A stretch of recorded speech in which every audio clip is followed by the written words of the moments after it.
Bonjour à toutes et à tous. Alors j'étais il y a peu de temps à Genève pour la 78e session du Comité contre la torture des Nations Unies. Et je dois vous avouer que les 4 semaines passées dans les locaux du Haut-Commissariat aux droits de l'homme, dans un contexte particulièrement complexe et tendu, m'a conduit à m'interroger à plusieurs reprises sur la pertinence d'une commémoration de la Déclaration universelle des droits de l'homme. Alimenté par des discussions avec des fonctionnaires onusiens et des diplomates désabusés, cette pensée m'a vraiment obsédé jusqu'à mon retour et allant même jusqu'à m'interroger sur ma participation à un colloque que j'ai cru, je vous l'avoue de façon très sincère, un peu vain. Pourtant, je suis là aujourd'hui et j'avoue être très satisfait de ne pas m'être laissé aller à ce pessimisme mortifère, et ce, alors même que l'objet de nos discussions, ça a été plusieurs fois répété aujourd'hui, semble malheureusement oublié par beaucoup en ces temps troublés. Cette satisfaction personnelle vient bien entendu du fait que j'ai assisté à un beau colloque, mais aussi et surtout car je crois que ce qui nous réunit aujourd'hui est important. C'est important et ça doit, avec d'autres initiatives, et je pense à d'autres manifestations, celle du 10 décembre prochain, des colloques universitaires, je pense en particulier au colloque des 21 et 22 décembre prochains à Nanterre, toutes ces initiatives, durant ce mois, sont là pour rappeler l'essentiel et le plus fondamental. Si René Cassin souhaitait que la déclaration soit un guide pour les politiques des gouvernements, un phare pour l'espoir des peuples, une plateforme pour l'action des associations nationales ou internationales de caractère civique, son adoption, et vous nous l'avez parfaitement rappelé, monsieur l'ambassadeur Ripert, ce matin, son action, nous le savons bien, hélas, n'a pas mis fin aux exactions, aux guerres, aux discriminations et autres violations en tout genre des droits de l'homme à travers le monde.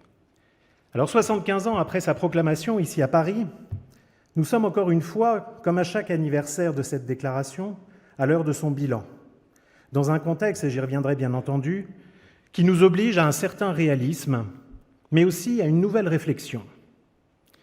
Cette journée nous a permis de revenir longuement sur le contexte particulier de son adoption, sur sa genèse et les promesses qu'elle annonçait, sa vision et son ambition. Celle d'être un arrière-plan topique, celui du monde occidental de l'après-guerre et plus particulièrement de l'Europe occidentale, traumatisée par son histoire et les horreurs nazies. Les droits de l'homme étaient en ce sens le cadre dans lequel prenaient place les représentations collectives des peuples occidentaux, incarnant ainsi une façon de penser le monde et l'homme, de se définir par rapport aux autres, d'élaborer des attentes et des croyances au niveau social. La notion de droits de l'homme telle qu'elle fut conçue dans cette vision du monde recouvrait ainsi une réalité nouvelle. À la différence de la conception des droits de l'homme exprimée par la Déclaration de 1789, lesquels s'articulaient autour de la recherche de l'égalité politique entre les hommes, la ligne directrice de l'arrière-plan topique de la Déclaration de 1948 était le rejet de l'idéologie nazie et la recherche de moyens de protection contre celle-ci.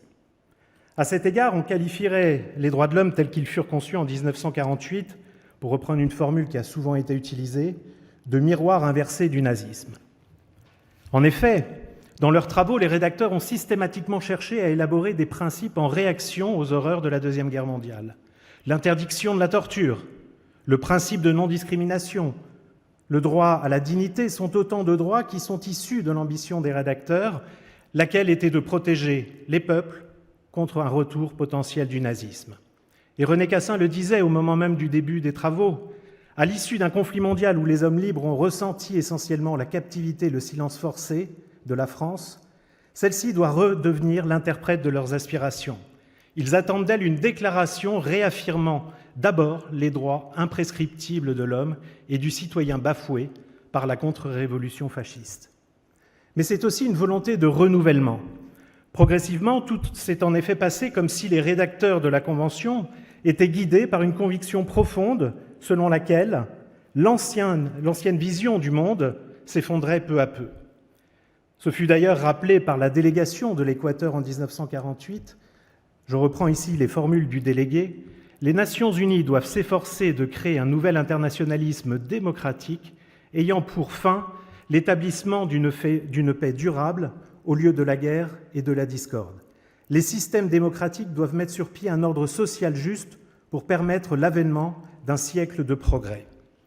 Les rédacteurs s'attachèrent alors à élaborer une déclaration qui reflétait un nouvel arrière-plan universaliste, résolument contre la guerre, compatissant pour les victimes et cherchant à dépasser les traumatismes du conflit. Ainsi, tous les éléments dans les versions préliminaires des projets qui exprimaient des reliquats de l'ancien paradigme des droits de l'homme furent progressivement supprimés pour faire place à l'expression d'une vision nouvelle d'un monde renouvelé. La première version définissait les règles que les individus devaient respecter vis-à-vis de leurs États et suivait ainsi l'ancienne conception des rapports politiques entre États et l'individu. Mais suite aux constatations établies concernant la responsabilité des États dans les actes perpétrés pendant la guerre, le modèle fut complètement renversé et la Déclaration universelle devint une déclaration centrée sur les droits des individus et les règles que devaient respecter les États à leur égard. Le changement défendu de l'adjectif international, ça nous a été rappelé ce matin par Madame Nicole Questiot, initialement choisi pour le titre de la déclaration, en universel, est une manifestation de ce changement de perspective. Pourtant, en ce mois de décembre 2023, c'est cette perspective qui nous interroge de manière évidente. Pour reprendre la formule d'Emmanuel Decaux, qu'il a utilisée à plusieurs reprises aujourd'hui, si la déclaration est inscrite dans la conception admise par beaucoup comme un socle juridique, n'est-elle pas fondée sur une assise utopique que le temps et les faits ont très rapidement révélée? Plus radicalement, on peut se demander si la déclaration, malgré sa dimension morale qui a été maintes fois répétée durant cette journée et sa dimension théorique indéniable, est-ce que cette déclaration n'est pas restée cantonnée à un simple appel mondial des droits de l'homme sans réelle portée pratique? Alors cette affirmation est provocatrice, mais il y a du vrai, il y a du faux en elle. Du faux, heureusement, car il faut rappeler le rôle déterminant que la déclaration a pu jouer dans l'affirmation du droit international des droits de l'homme et de son institutionnalisation. Ça a été rappelé tout à l'heure par Frédéric Coulet. Il est impossible, en effet, de nier le rôle et l'apport de la déclaration dans la conventionnalisation du droit international des droits de l'homme et l'institutionnalisation des mécanismes, qu'ils soient juridictionnels ou non juridictionnels, permettant leur contrôle. C'est ce que Umberto nous a avancé ce matin. Ainsi, que ce soit l'universel ou le régional, les apports de la déclaration et la logique défendue par elle ont permis de mettre en place un cadre juridique pertinent et effectif au sein duquel elle joue une fonction de référence comme en témoigne la totalité des préambules et des mentions qui est faite, mais également l'invocation de ce texte dans différents organes, ce qui nous a été rappelé par Roland Adjovi. Au-delà, il est indéniable que la Déclaration universelle a su drainer des conceptions et des approches des droits qui demeurent encore aujourd'hui pertinentes et non discutées. Ceci apparaît de manière évidente au regard de l'action menée par l'Organisation des Nations Unies, qui reste profondément ancrée dans les valeurs et les principes de la Charte, que ce soit par la voix et l'action des hauts commissaires qui se sont succédés ou par ce qui semble être régulièrement rappelé par l'Assemblée générale ou plus encore par le Conseil des droits de l'homme dans le cadre de ces résolutions. Du vrai aussi dans l'affirmation un peu provocante que je lançais tout à l'heure. Malheureusement, en effet, force est de constater que l'état actuel du sujet et l'indifférence assez manifeste vis-à-vis de l'homme montrent bien que la déclaration ou que cet appel aux droits de l'homme n'a pas été totalement entendu et compris. Et je serais même tenté de dire que certains États, beaucoup trop en réalité, n'en ont cure. Il est possible ici de faire mention du rejet de l'universalisme, il en a été beaucoup question, prôné par la Déclaration qui, dès son origine, a été la source d'un conflit de vision des droits et des libertés proclamés. Les 8 États qui se sont abstenus lors de son adoption n'avaient en effet pas manqué de critiquer cette ambition sur plusieurs plans. Et souvent, on oublie ces critiques, et pourtant ces critiques reviennent aujourd'hui. La première critique fut par exemple de considérer que la Déclaration, dès son origine, n'était pas suffisamment en phase avec une conception moderne des droits, en négligeant de manière importante la dimension collective et économique des droits de l'homme. Je prends ici pour exemple la formule utilisée par le délégué de la Yougoslavie au moment de son adoption. La Déclaration des droits de l'homme, établie après que l'humanité eut subi les épreuves terribles que lui a imposées le fascisme, ne saurait rester muette en face d'un tel ennemi. La nouvelle déclaration des droits de l'homme n'aurait pas dû se contenter d'énoncer ces droits en des termes qui sont déjà généralement connus. Elle aurait dû, au contraire, définir les conditions sociales et matérielles qui sont nécessaires pour que ces droits puissent être exercés. Une déclaration insuffisante donc pour certains, mais plus grave, basée sur une conception individualiste des droits, alimentée par une philosophie occidentale en décalage complet avec la conception de certains États, qui reposait et qui repose encore, malheureusement, sur une approche différente ou collective. En d'autres termes, la déclaration s'affranchissait et s'affranchirait encore de l'idée du moi commun au profit d'une vision purement focalisée sur le moi humain. Développant ainsi une approche relativiste de la proclamation universelle, l'argument qui a été avancé et qui reste avancé repose sur une réfutation manifeste d'une volonté politique et uniformatrice des droits de l'homme. Pour ma part, j'ai toujours cru cet argument totalement fallacieux, dans la mesure où l'universalisme de la déclaration ne doit aucunement être entendu comme imposant un modèle unique de réalisation des droits, mais plutôt comme un objectif à atteindre, un standard à réaliser en s'appuyant sur des conceptions potentiellement distinctes, mais qui ne peuvent s'affranchir de l'idéal commun. La réalisation des droits pour toutes et tous. C'est ce que tu as rappelé tout à l'heure, Adama, avec grande force, en mentionnant, et je suis très heureux qu'il ait pu être mentionné aujourd'hui, le grand juriste qui était Kebambaï, et qui, dans ses écrits, en effet, a pu affirmer que le relativisme et l'universalisme ne sont pas antagonistes, mais peuvent être envisagés de manière combinée, sans remettre en cause l'idéal défendu depuis 1948. J'en suis convaincu, et c'est pourquoi je rejette ces positions qui refuseraient d'admettre que la réalisation des droits doit s'affranchir des cultures et des histoires des peuples. Il y a une conjugaison possible. Je l'ai vérifié plusieurs fois en pratique sur de nombreux sujets, mais bien entendu, et ça, il faut l'accepter, parfois avec une temporalité différente. Réaliser les droits dans la différence, mais tout en poursuivant l'ambition partagée d'une évolution constante des sociétés.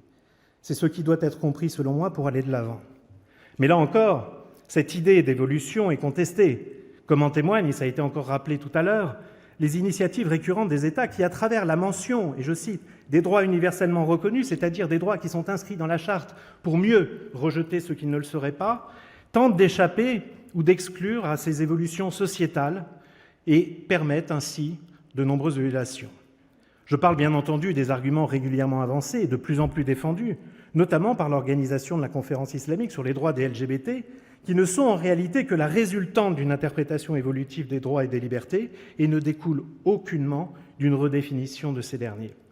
Je retiens ici et surtout la forte dimension politique de l'argument qui, comme je l'ai dit, n'exclut en rien l'évolution des droits dans le respect des convictions et des cultures. Dans mon affirmation, il y avait aussi du vrai, car à l'aune du contexte actuel, on est forcé de se questionner sur la portée réelle et concrète de cette déclaration. La déclaration, plus simplement, joue-t-elle un rôle ou peut-elle encore jouer un rôle ?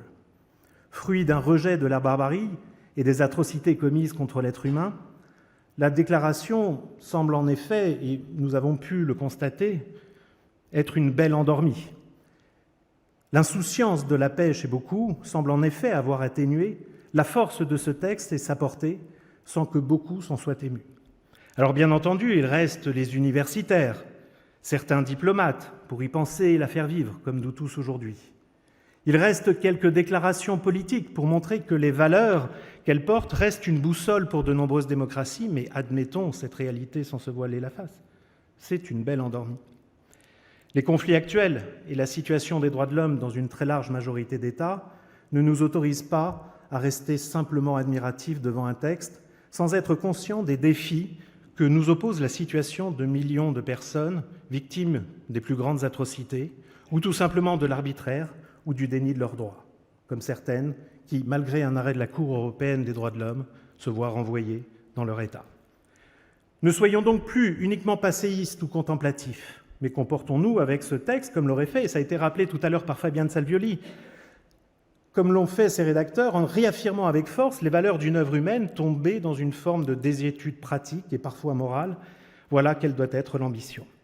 Alors constater cela, ce n'est pas nier la valeur de la déclaration, ce n'est pas nier le rôle, c'est juste la formalisation, et ça a été rappelé à l'instant dans le panel, c'est la formalisation d'un cri d'alerte nécessaire qui doit être lancé pour que ce contre quoi elle avait été élaborée ne se reproduisent plus.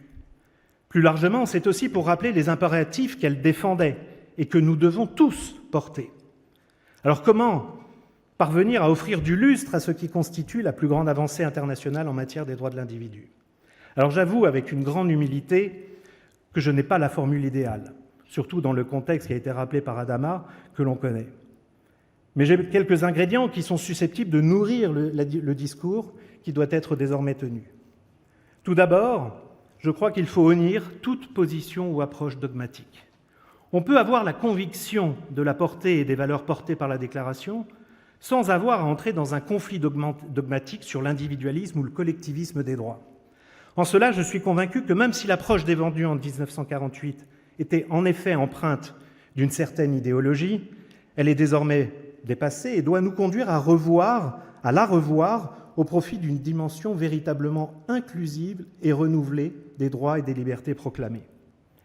Cela passe ainsi, non pas, pour répondre encore une fois à la demoiselle qui a posé cette question, par une réécriture de la déclaration, mais peut-être par une relecture, par une interprétation consolidée de son contenu et des droits qu'elle proclame.